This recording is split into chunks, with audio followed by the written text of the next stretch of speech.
All right, Capricorn, let's get into a reading. So we're going to see why this person is silent. Keep an open mind. I do have a few things coming in. First, it's 111, so you may be seeing that number. Also, when I got my coffee, I took a big sip and I went, ooh, bitter, just how I like it. I don't like my coffee bitter. So, someone could feel like you're bitter, you could feel like someone's bitter, or someone could like their coffee bitter, okay? If you guys need anything, you can check out that comment section. I did release my oracle cards, so if you want those, you can find it in the comment section, easily linked, so you can check them out. Patreon and channel members get to see these first, always, okay? So let's use my cards to begin, just to kind of see what the energy is with this person and see why they're silent. Yeah. So right off the bat, I seen that only one person might have been investing in this relationship. Now remember, I said the coffee was bitter. So someone here could be making a comment about how, yeah, well, I didn't invest. They're bitter because I didn't invest in them. That could be something that's happening. That's what I thought when I drank some coffee, but I was like, okay, don't be making assumptions now, girl. But I'm gonna make an assumption because I'm feeling it. I feel like this person or someone here feels that the other person is bitter because it was like, yeah, you're just mad because you invested more. You're just mad because you thought you were gonna get what you wanted. Or there could have been a discussion here about, hey, this is what we want, but then one person could have realized, okay, wait, this isn't what I want.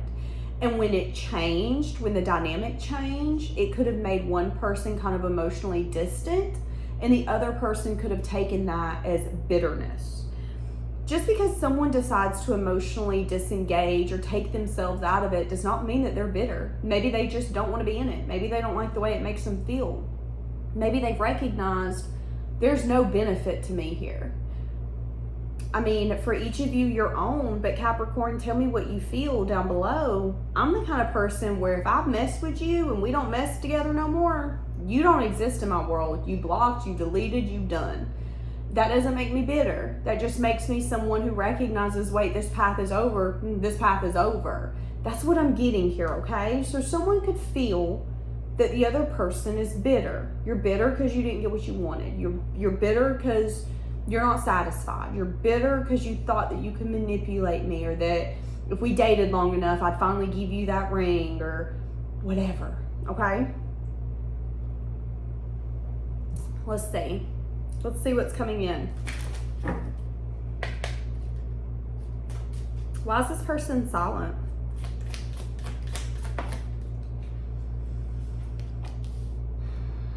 Yeah.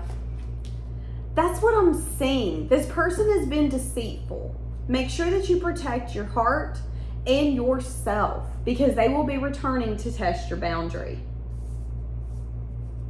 This person could have the tendency to blame other people because they don't really take accountability. That could be something that you're dealing with. This could be someone who, again, it's like they can treat a man or a woman like crap. And instead of going, oh, those are rational emotions, I would feel like that too. They go, no, they just bitter because I don't love them. I don't know, y'all. I kind of want to be like, but if they seen that side of you, would they still love you? Like, that's what I'm feeling, but I don't know. Let's see. What does this person want to say to you? I'm emotionally unavailable. It makes it hard for me to let you in. I'm not ready for commitment in your commitment material. And that could be another reason why they feel that you're bitter, is you want something more from them and they don't want to give it. Ugh, what a butthole, man. This person's making me mad. Like, if I was your friend and you were telling me about all of this happening, I would be rolling my eyes and being like, oh, I don't like her. I don't like him. Like, the ego, honey, the ego. Okay. How does this person view you? Actually, let's do this. How does this person view you, Capricorn? They view you as someone who's strong.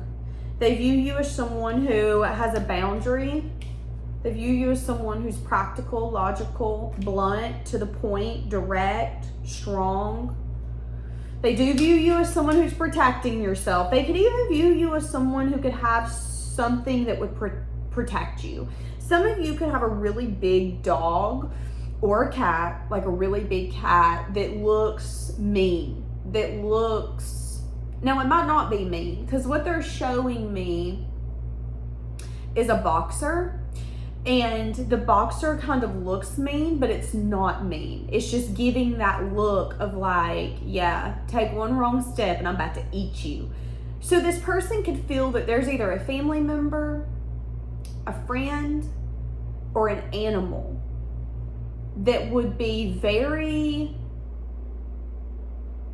ready to eat, ready to hurt their feelings if and when they decided to come back towards you. Yeah. Mainly because they left you out in the cold, and it's something that they're anxious about. See, that's what I'm saying. They feel like you have someone around you.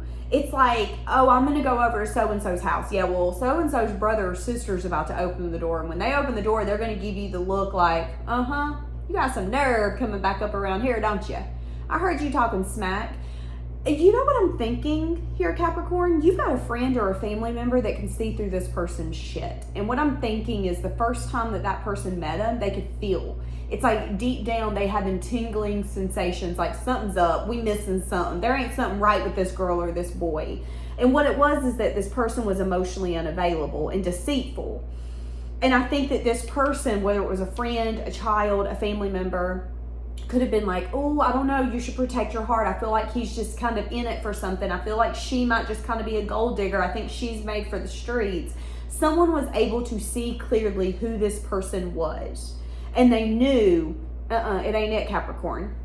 But you could have decided to give to this person anyways. Now they could see you as someone who's bitter. They could be like, yeah, well, he or she got bitter because I wouldn't give to them, because I wasn't fully out of my divorce yet, because I wasn't able to do A, B, C, or D. They're making it seem like you have these extreme harsh emotions. But what I'm seeing is a boundary. What I'm seeing is you having strength and courage to go, oh, you playing games? You ain't playing games here. We're out of order. Nice try, though. Now they're anxious and they're worried because they want to approach you and see if maybe there's some sense of exploring this. But they also know that they left you out in the cold, abandoned you, ghosted you, disappeared, played games. They did something when you were willing to maybe grow with them. I heard they did this when you were fertile. Now, that doesn't mean literal. But what I'm getting is that when you were wanting to grow something, where you were willing to explore or open up to something, they had that mindset of, I'm emotionally unavailable, I'm deceitful, I'm not really in it for a commitment, I don't even know what I'm here for, kind of thing. And you could have been more along the lines of, I really want to grow something. I mean, we don't have to talk about what we're growing, but I really want to grow something. And then they could have left you out in the cold or breadcrumbed you. So what do they want now? They want to heal some sort of difference. Why have they been silent? Something could have blew up in their life. They could have had to go towards a new beginning, or there could have been something that happened in their life where they needed to bring balance. So this person wants to come in and they want to balance something. So again, they think that someone's going to be very protective over you. So if you have a mom, a dad, a sister, a friend that they could have met that wasn't crazy about him, but was like, we'll tolerate it. They are scared to see that person or those people again, because they feel like there could be maybe pettiness, like, oh, look who it is, Casper. No, we love how you just disappear and come back two years later. What's been up? Casper, what you been doing? That's kind of the energy they're getting here, is that they feel that someone is going to kind of really have something to say about it. They do want to come in and heal this. I am saying the reason that they've been silent is because something here was either not completely over or done, or there was something that took place in their life where it was like you met them right before their whole life crumbled. They could have been very egotistical, prideful. They could have acted in a way that, again, made you question if what you're giving was enough, or even if you should be giving it all, if they even wanted it. But what was taking place behind the scenes is I feel like this person was barely keeping it together. Were they lying and being deceitful? Absolutely. But they were also barely keeping things together. So something kind of blew up in their face. And a new beginning was inevitably brought forth. I feel like this new beginning brought balance into their life, but I also feel like this change has been hard for this person. So this could have been a new job. This could have been them getting out of a marriage, and you met them when they were almost divorced, but not fully divorced. So they were emotionally unavailable, but they kind of wanted to be with you, but they were playing games with you when you were ready to grow something. Now they could be wanting to come in and say, hey, what's up in divine timing? And put some sort of effort and dedication in it and see where it can go. But I'm seeing that they're going to have to be very emotionally open, vulnerable, forthcoming, and giving for you to even explore it. Yeah. Because if not, you're going to see him as someone who's toxic and someone who wants to have their cake and eat it too. See, that's what I'm saying. So if this person even tries to come in and they expect you to be a certain way, if they expect you to be very loving and giving and emotionally open and vulnerable and all those things when they've not been it, I don't see that happening. I see that the universe is saying, hey, listen, if they want you, or if this is you, if you want them, you're going to have to go in and do everything that you would expect them to do. You're going to have to give an emotional offer. You're going to have to give love. You're going to have to be open. You're going to have to express your emotion. And you're going to have to be vulnerable, with the possibility of your vulnerability just being looked at and being like, don't care. That's part of being vulnerable. That's what they're saying. And only then will a new beginning be possible, because it is showing that effort and dedication is actually happening here. Will they do it? Oh God.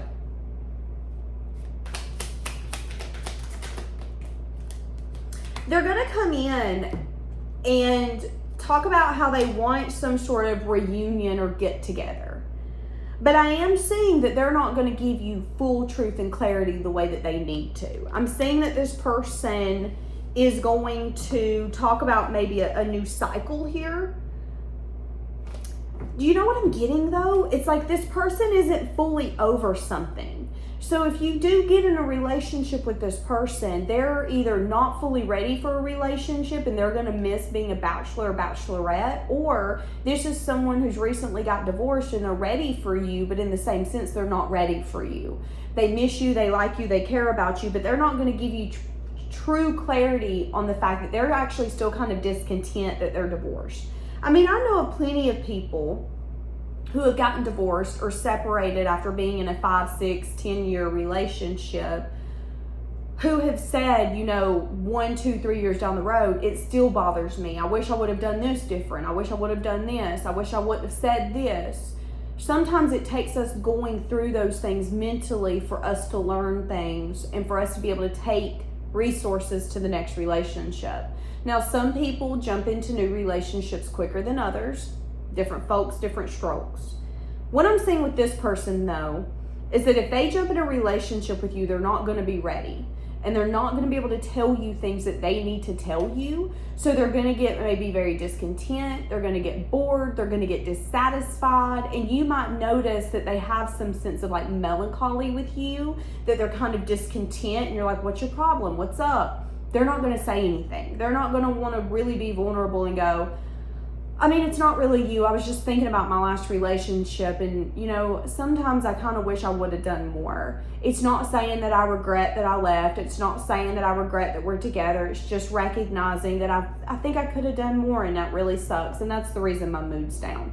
This person isn't going to be able to do that, which is why the universe is saying, hey, listen, this person was deceitful in the past. There's been silence. They've made comments about you while there's been silence, and now they want to come in, but they're strictly testing your boundary because they're not going to be long lasting the next time around either. Why? Because they're not ready for something. They're still trying to find out who they are and what they want, and they're having a really hard time because they're not being honest with themselves. They're feeling things that they don't want to feel, and instead of saying it and acknowledging it, they're just like, on to the next. Now again, they see you as some sort of marriage material or commitment material, and they're going to come out of nowhere and try to build something new with you. However, when it comes to planning for the future or something like that, there could be a white lie or some sort of held knowledge that they're not going to tell you. Do you know what I'm getting? For some of you, there is something that this person knows that they need to say, but they're not going to say it, that could become an issue. Finances. This could be the way that they show up in life. It's like this person might try to approach this relationship and get in something with you, whether it's just passionate, physical, casual. They want it to turn into something more, but they don't want to have the hard conversations, and they don't want to do the things that are going to bring out the skeletons in their closet. I don't want to tell you my fears. I don't want to tell you my insecurities. I don't want to tell you what I regret or what I don't like. I don't even really want to talk about the future. This person's big on taking impulsive action and expecting that action to be long lasting. For some of you, this person's a lot like a mom or a dad figure. So when you get in this person's energy, if you're really aware, you're going to be able to look at them and go, oh my God, they remind me of my dad. Oh my God, they remind me of my mom. They're big on not being honest, not being truthful, just taking action and thinking it's like throwing spaghetti noodles at the fridge. Unless it's done, unless it's complete, it ain't gonna stick. You can sit here all day and throw them. Nobody cares. Unless it's finished, it ain't sticking to the fridge. That's kind of what I'm getting here. This person keeps throwing noodles at the fridge and they're not sticking. But instead of figuring out what's the problem, what am I doing wrong, they keep living in denial and lying and just kind of using these little submissive lies to just get through life. But I didn't really lie. Yeah, you kind of did though. If it ain't the truth, it's a lie. I mean, I can sit here all day and be like, my hair is black, my hair is black, my hair is black. But that ain't the truth, which means it's a lie. Even if my delusional mind, I think it's black, it ain't. That's what I'm getting here. So for some of you, I think that you need to recognize that if you do want to explore something with this person, you can. However, you might notice a long way down the road, maybe 3 years, that there's things that this person's hid from you. Financial problems, ways that they act that you didn't know. This could be impulse problems. This could be them doing things where they just randomly bring stuff home and you're like, can we even afford this? You literally just went and bought a camper. We don't even go camping. What do you mean? That could be you. But that could be another way of this person filling a void instead of recognizing what's not working and how to fix it. They just keep, again, throwing spaghetti noodles. Is it, did this work? No? Okay, well, did this work? Okay, the camper didn't make me happy. Maybe I should go get a big truck. Oh, big truck didn't make me happy. Maybe I should go get a sports car. Oh, that didn't make me happy. Maybe I should go get an expensive purse. That's going to be this person's energy. So I think for a lot of you, you need to see the red flags right off the bat. I think you like this person, but you also need to recognize that they have the tendency to only tell you things when it benefits them instead of when it benefits the relationship. A true relationship, you can have a conversation even if it doesn't benefit you. A true relationship, you can say something to your partner and go, hey, listen, I know you're going to be mad at me. I know you're probably not going to like this. We might fight, but I have to tell you, because if not, it's going to come out anyway. So I'm only delaying the inevitable. But this person doesn't look at it like that. So what you want is up to you, but that's kind of the nitty gritty of it. So I'm going to leave it here. Have a blessed day.